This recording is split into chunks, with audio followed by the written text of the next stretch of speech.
2 araw lang at ready to harvest na itong togi. Bumili ako ng munggo para sana i-stock dito sa bahay. Dahil meron nga akong mga tanim na ampalaya at anytime ay pwede ko siyang lutuin. Nung nakita ko naman ito sa lalagyan ay bigla akong naisip na gumawa ng togi. Ito nga lang yung gagawin ko muna ang togi. Kapag tumubo naman ito ay marami na at pwede mo nga itong pagkakitaan kung gugustuhin mo. Kaya sa mga madiskarting nanay dyan, bumili ka nga lang ng 1 kilong munggo ay marami na. Naku, sigurado nga ako kikita ka rito. Ang unang kailangan gawin ay tanggalin yung mga buto na hindi natutubo katulad ng mga bulok o butas. Hugasan ito pagkatapos nating pilian.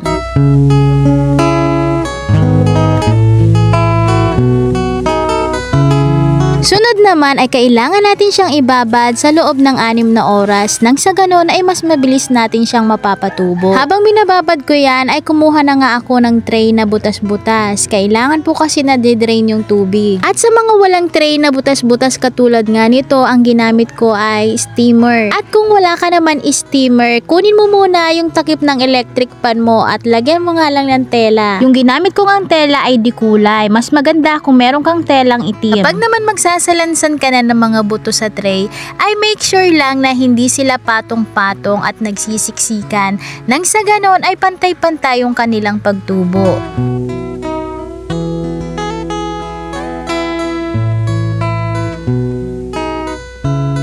Kuberan ito ng tela pagkatapos isalansan.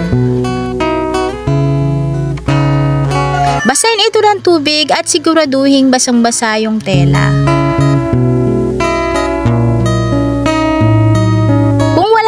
Takip na ganito ay pwede kang gumamit ulit ng tela pang cover. Siguraduhin walang liwanag sa loob ng ating binababad na munggo at ilagay sa area na madilim. Dito nga ay isinulat ko na yung oras ng pagbabad ko sa telang basa.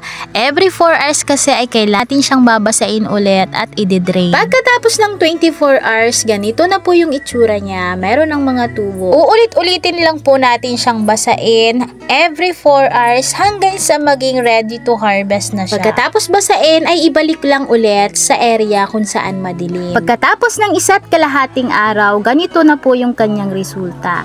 Binasa ko lang siya ulit, tinakpan at nilagay sa madilim na area. Kinabukasan ng umaga, tinignan ko ulit siya at babasain ko sana siya ulit. At nung nakita ko yung resulta ay sabi ko ulam na ito. Sa loob lang ng 2 araw ay nakagawa na ako ng togi at napakasaya ko dahil makakakain ako ulit nito. Wala kasi masyadong nagtitinda nito dito sa aming probinsya. Doon po pala sa mga madiskarting nanay na gustong kumita sa pagtutogi ay paabutin mo po siya ng 3 days. Sa akin kasi 2 days lang dahil pang ulam lang naman namin ito. Mas lalaki pa nga ito kung paaabutin mo ng 3 days. Yung matatanggal na talaga yung mga balat ng munggo. Iyan lamang po. Salamat sa panonood. Bye-bye!